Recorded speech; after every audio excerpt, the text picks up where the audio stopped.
안녕하십니까. 여론고수 홍영림 기자, 네, 배종찬 소장입니다. 안녕하십니까. 네, 안녕하십니까. 어떻게 주변 반응이 요즘에 구독 많이 한다, 잘 봤다, 뭐 칭찬 투성인 거죠?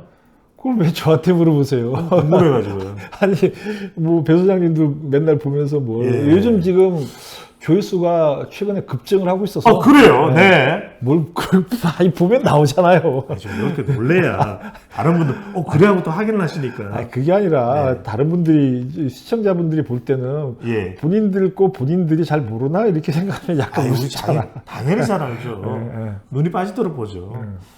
자, 여러분들 1월 달에 또 여러 가지 정치 이벤트가 있는데, 자, 대한민국 국민들을, 유권자들을 또 시선을 사로잡게 만드는 이슈입니다. 바로 이재명 더불어민주당 대표의 소환, 검찰 수사입니다. 자, 10일 검찰 소환. 이재명 대표의 위상, 그리고 물론 수사에 따라서 달라지긴 하겠습니다만, 더불어민주당 지지율에는 어떤 영향을 줄 수 있을까요? 이게 뭐 상식적으로 볼 때는 지지율이 안 좋을 거다, 아하. 부정적일 거다라고 하는 거는 사실 그 지금 우상호 의원, 우상호 지금 국정조사특위위원장입니다. 우상호 의원이 최근에 한 얘기가 있죠. 아, 그렇습니까? 우리나라 이제 그 역사상 제1야당 당수가 구속된 전례는 없다. 나라가 뒤집어진다. 뭐 이제 그렇게 얘기하면서 이거는 좀 야당 탄압이다.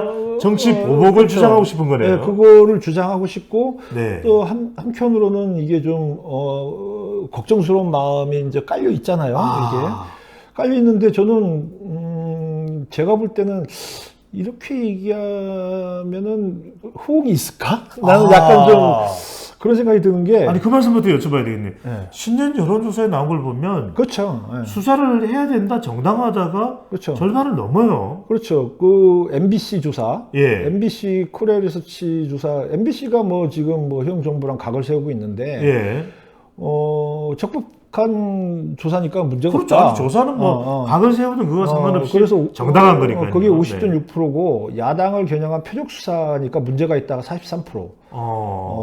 그리고 뭐 하여튼 다른 SBS 조사도 그렇고 뭐 다 비슷해요. 비슷한데 우리 케이스테 리서치에서 조사도 있었고. 케이스테 리서치는 이 문항 안 물어봤어요. 다른 질문이군요. 네네. SBS도 제일 뭐든지 그냥 좋은 문항이 있으면 다 케이스테 리서치가 한 줄 알고. 근데 이제 저는 아까 얘기로 돌아가면 예. 우상호 의원 같은 경우에 제1야당 당수가 이제 구속된 전례가 없다. 뭐 그거는 맞는 말일 거예요. 뭐 저도 이제 가만히 생각해 보니까 진짜로 제1야당 당수가 구속된 그러니까 당 대표를 하면서 하는 동안 구속된 의원직을 제명한 적은 있네요. 그렇죠. 제명한 적은 있는데 YS. 제명한 적은 있는데 구속된 적은 없어요. 아니 그럼 구속된 적이 없으니까 구속되면 안 된다. 이것도 맞는 말은 아니잖아요. 그렇죠. 이제 그건 아니고 그리고 이제 그러면 우리나라 역대 대통령 같은 경우에 물론 뭐 대통령직을 하는 동안에 이제 뭐 구속되진 않았지만 박근혜 대통령 같은 경우에는 뭐 탄핵 선고를 받은 직후에 구속이 됐거나 아니면은 노태 전두환 다 구속됐네. 아니 안 된 분도 있죠. 저기 YSDJ는 뭐 안 됐으니까. 근데 YSDJ는 아들들도 다 구속됐잖아요. 그래서 뭐 노무현 대통령도 뭐 사실 검찰 조사를 굉장히 강하게 받았고 그러니까 대통령 아니 뭐 이명박 대통령은 뭐 실제로 뭐 구속됐다 얼마 전에 이제 그 사면됐지만은 아니 뭐 대통령 했던 분들도 구속되는데 야당 당수가 뭐 그렇게 대단한 그걸 해갖고 그 명제가 야당 당수가 아니고 대통령이 아니고 문제가 아니라 범죄를 저질렀으면 누구라도 구속이 되는 것이고 범죄를 안 저질렀다면 누구라도 구속돼서는 안 되는 게 그게 맞는 거 아닙니까? 그렇죠. 그래서 저는 이번 조사를 통해서 뭐 이번 조사 뭐 한번 소환 조사한 걸로 모든 그게 이제 다 뭐 이게 밝혀질 그건 아니고 이제 막 만약에 문제가 있으면은 이제 기소를 통해서 뭐 재판을 가든지 아니면은 뭐 뭐 불기소 처분을 받던지 뭐 그런 이제 어떤 법적 절차가 있을 거 아니에요. 예. 그 저는 특히 이제 이번 그게 이제 성남 FC 관련이니까 뭐 예. 성남 FC 관련 말고도 뭐 여러 가지가 있지만 대장동도 있고 뭐 이게 선거법 위반도 있고 여러 가지가 있지만 일단은 그 여권 입장에서 성남 FC 그 후원금 관련이 최고 가장 쉬운 문제라고 그랬잖아요. 뭐 기소하기 쉬운 문제라고 늘 얘기가 많이 나왔으니까 이 부분부터라도 좀 깔끔하게 정리가 됐으면 좋겠어요. 예. 깔끔하게 뭐 여당 여권의 주장처럼 그렇게 쉽게 기소될 예. 문제인지 아니면 야당의 주장처럼 아니 그럴 거면은 전국 시도지사 다 조사해봐야 된다. 후원금 안 받는 데가 어딨냐. 예. 뭐 이제 그런 식의 이제 주장이 서로 부딪히고 있잖아요. 그래서 그 논란이 좀 정리가 됐으면 근데 좋겠어요. 광역단체마다 사례가 다 다르니까 그렇죠. 이게 의혹이 되고 또 그걸 또 검찰이 또 수사하게 되고 또 대상이 되는 인물들이 또 다르기 때문에 그렇잖아요. 그래서 두 가지로 한번 나눠보겠습니다. 하나는 이재명 대표가 충분히 소명한다면 그렇다면 최근에 사법 리스크로부터 또 일정 부분 벗어날 수 있겠죠. 만약입니다.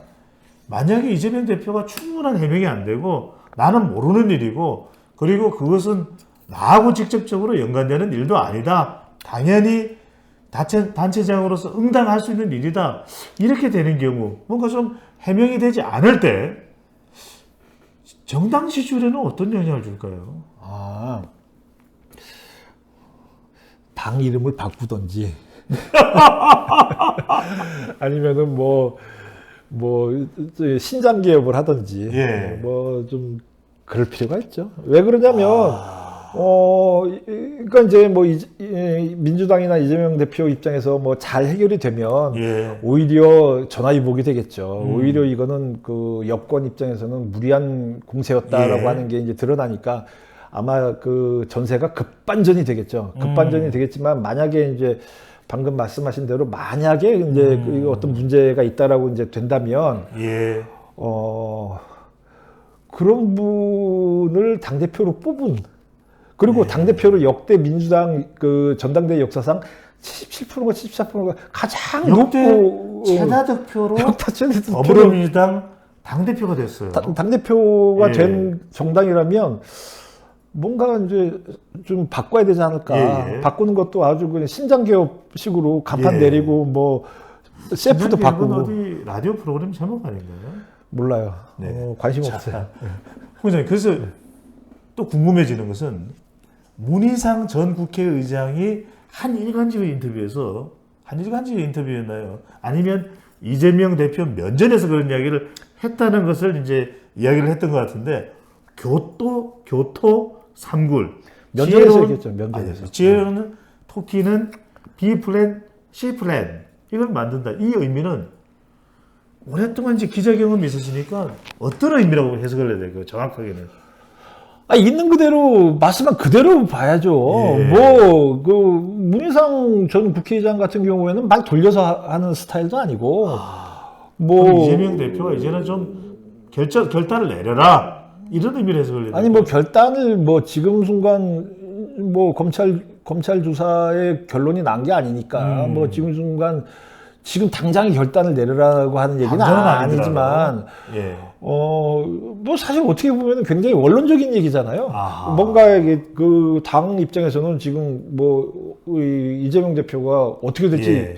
뭐 기소가 될지 아니면 이제 문제가 완전히 깨끗하게 해결이 될지 모르는 상황이니까 어떻게 그 원론적이라는 게 만약에 문제가 있으면 플랜 B, 플랜 C도 만들어 놓는 게 그게 이제 뭐 일반 가정사도 그렇고 개인사도 그렇고 뭐 나라 입장에서도 그렇고 뭐 어떤 집단도 그렇고 그거는 어떻게 보면 뭐 당연한 얘기다. 근데 이제 그 당연한 얘기마저도 그 예. 친명 그룹 쪽에서 볼 때는 예.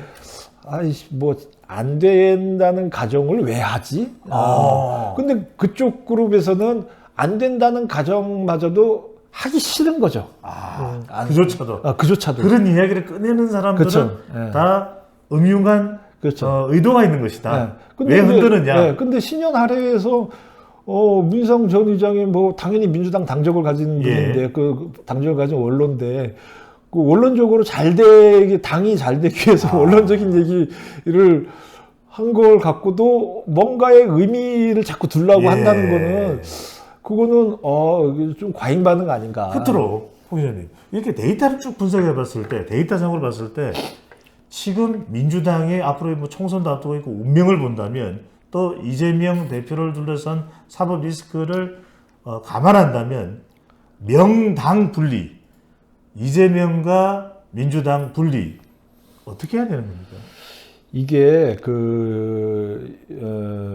여론조사에서도 나와요. 예. JTBC 조사에서 보면 글로벌 리서치와의 조사입니다. 네, 그러니까 민주당이 예. 이재명 대표의 검찰 수사에 대해 당 차원에서 대응하는 것에 당 차원에서 대응하고 있잖아요. 예, 예. 지금 예, 그거에 예. 대해서 부적절하다가 52%, 적절하다가 41%. 그러니까 적절하다 41%는 아마 현재 민주당 지지자들일 거예요. 예. 아니면은 민주당의 진보 성향인데, 근데 이제 어쨌든 중도 세력까지 포함해서 50%를 넘었다. 부적절하다가 그거는 분리를 하라는 얘기죠. 이제 일반 민심은 명당 분리를 하라는 이야기네요. 그렇죠. 명당 분리. 근데 이제 그거는 친명 계열이나 민주당 이제 지도부 입장에서는 예. 받아들일 수 없을 거예요. 아하. 자신의 지지층에서는 그렇게 하라고 얘기하니까 예. 명당 분리를 하지 말라고 얘기하니까. 예. 자, 여론은 이재명 대표에 대해서 명당 이재명 대표와 민주당을 분리하라고 이야기를 하고 있습니다. 10일 검찰의 수사. 여러분들은 방송이 되는 시점에 이 수사의 결과, 수사의 정황, 동향도 확인할 수 있을 텐데 운명의 날 1월 10일 검찰의 수사 내용은 이재명 대표의 소명 내용은 민주당의 운명을 좌지우지할 것으로 보입니다. 감사합니다. 감사합니다.